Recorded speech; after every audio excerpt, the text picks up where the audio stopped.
rather than demonizing plastic surgery, cosmetic surgery, this is just my own experience. And so for me, having breast implants amplified all of the issues that I had going on, made me feel even more secure, empty, unhappy. And to know that I probably have felt a fraction of what people feel who undergo body modification. I so desperately want them to see what I wish I would have seen for myself, which is that I am perfect, I am beautiful, I am worthy. I have so much to offer, and I could learn more about what that is if I stop focusing so much on my physical form. Can you talk a little bit about what your style says about you? It's funny, I'll look at pictures of myself growing up and I dress similar now to the way I used to back then. So I got my favorite mushroom skirt. I love mushrooms, and my favorite earrings, moth insect earrings from my husband. I guess when I go outside, we all might fixate or look at one thing, and I always go to nature or the ant on the ground or the mushroom that's kind of like tucked behind a tree. I'm so fascinated by the intricacies that exist within nature if we just slow down and look. So as things get extremely chaotic, get lost in the details of a moth's wing, get lost in the ridges of a mushroom cap. Like, that is it. So can you talk a little bit about the assumptions that people make about you based on how you look?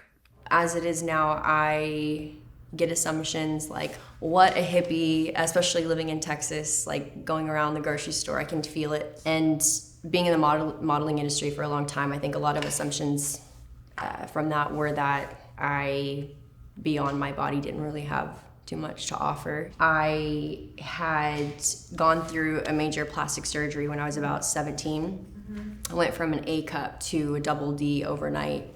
Maybe assumptions were that I was insecure, but they were right. I was extremely insecure. I was constantly under a microscope for being thin growing up. I genuinely felt like something was wrong with me and I could never figure out what it was. So I binge ate. I developed a binge eating disorder. I just wanted to be accepted. I wanted my body to stop being a conversation. So I thought if I overate, if I gained some weight, like maybe I would feel more feminine. Maybe I would fill out my tops more, and it didn't help any of that. It made it all completely worse. At what age did the binge eating disorder begin, and like what did that look like? And I'm assuming that you said that was before the implants, right? Yeah.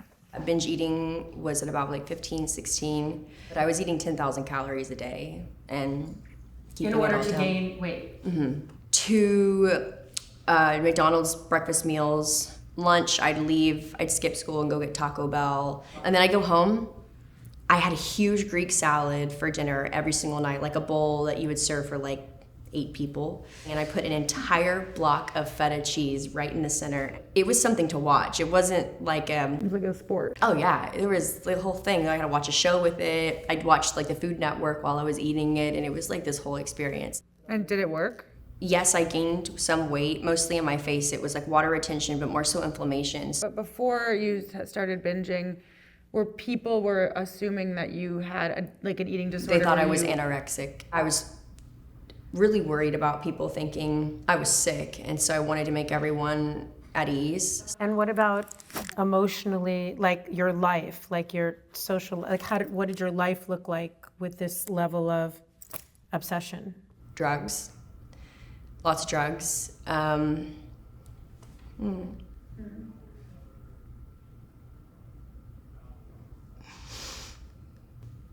was doing them all the time. And at my worst, I was doing them like on the weekends. I was doing them in my room by myself. I was doing them. I just wanted to feel something. Just trying to be seen, but just not relating to anybody other than an insect or an animal. Connecting with humans is it's been extremely difficult for me my whole life. As a child, I would say, I feel this way about a plant. What do you think? And I'd sit under this plant and I try to create this experience for a friend so they would feel the same thing and then just be like, you're weird, and go home. It was almost like everybody's in my life was primarily, not solely, but operating in this space, like this above the ground layer. And I was so fascinated with what was happening underneath. Why do we do the things that we do? Why do we believe the things that we do? Stop asking questions, Sophia. Can you just relax? There's just so much, like, ease your mind, relax. But aren't you curious? Yeah, of course we are, but you have time for that in life. Why not now? I just always wanted to go deeper and deeper and deeper. And I felt like I was just continuously going on that voyage by myself. And I so desperately just wanted somebody to come along with me so we could experience this together. I just felt like a freak. I found ways that people communicated with each other and went, I'm gonna do that. I'm gonna drink. I'm going to do drugs, because I see that when these people are under the influence of this drug, they can't stop telling each other how much they love each other. They're dancing, they're having such a good time, and they might forget the next day, but I don't. I remember what it felt like. I was having a lot of sex at this age too, with just people that I didn't know. Just living in a completely different world. Like, I was running nightclubs. Like, I would show up in lingerie at 11 p.m. at night, and like I was like really in this like hustle mindset. This is all post implants. Yeah, that was post to and pre. That actually made me even more want to get them done. Being in that space and seeing different bodies all the time, I was like, yeah, this is gonna be it for me. This is gonna solve all my problems. And so what has that been like the reconnection journey? Something had happened in between that moment where I was coming off of binge eating so severely at like 19, and then saw footage from a factory farm on Instagram, and it like stopped me in my tracks. It was like I had been living life at warp speed, and watching that footage, that's when I truly think I came like awake again because of animal activism. After that, getting so into it, I was like breaking into factory farms and filming what was happening. I decided to move to California. I was like, I know PETA's there, I guess I'll go. The first farm I ever got into was chicks. I say chicks because they're actually chicks. They're only 4 months old, even though they look like full-grown chickens. They're just pumped with hormones. I remember sitting there surrounded by all of this pain and thought about how much I had self-inflicted, but was able to come back from it every single time. I had the choice, the option to not do that anymore, or to get better food and not binge eat, or to reach out to anybody if I wanted to. Watching these animals with hearts beating out of their chest, just trying to breathe, just the bare minimum. They are reaching out in so many ways, no one's listening.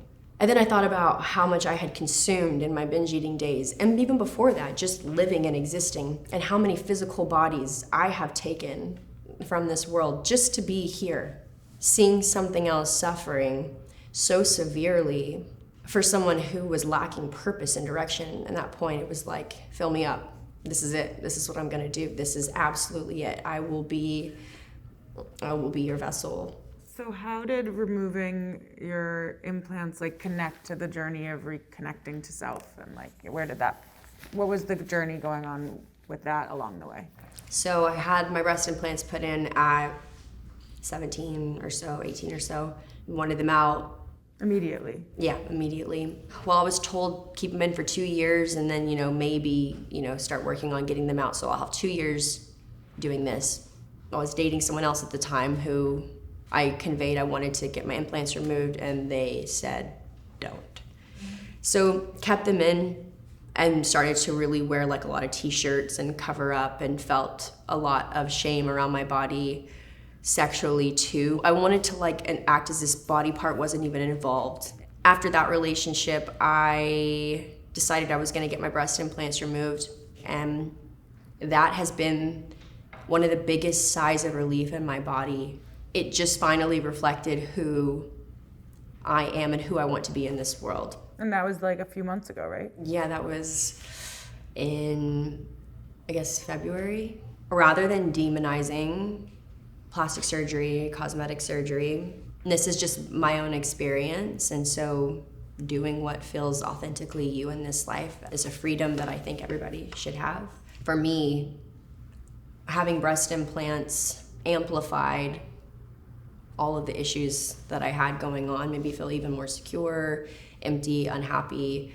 And to know that I probably have felt a fraction of what people feel who undergo body modification. I so desperately want them to see what I wish I would have seen for myself, which is that I am perfect, I am beautiful, I am worthy.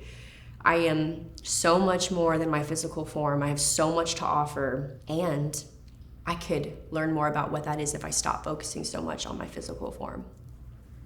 When do you feel the most vulnerable?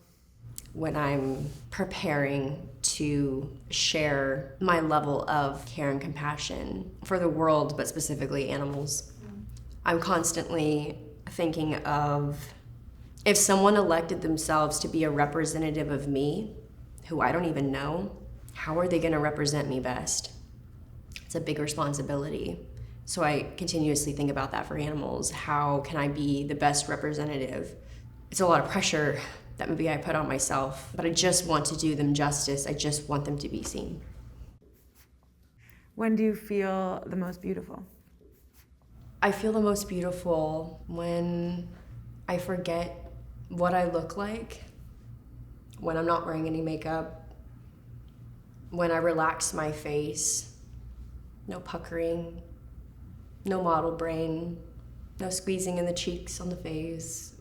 Being outside and running around with my friends, or having my hair a mess from dirt and trees and water elements, being so caught up in the moment, and that's stimulating me to come back to my physical form to then see what I look like. It's like that comes before the thought of feeling beautiful. It's how I feel.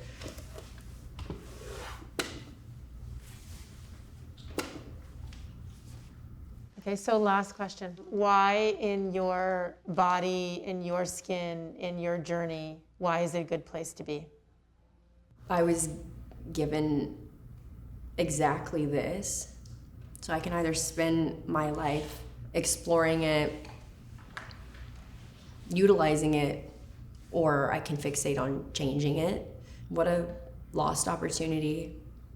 The reasons why I felt so terrible about myself for so long wasn't because I was born thinking that way. It was because at one point in my life, I was so sensitive in a beautiful way that I took something that someone said or a way that someone looked at me, and then I allowed it to penetrate.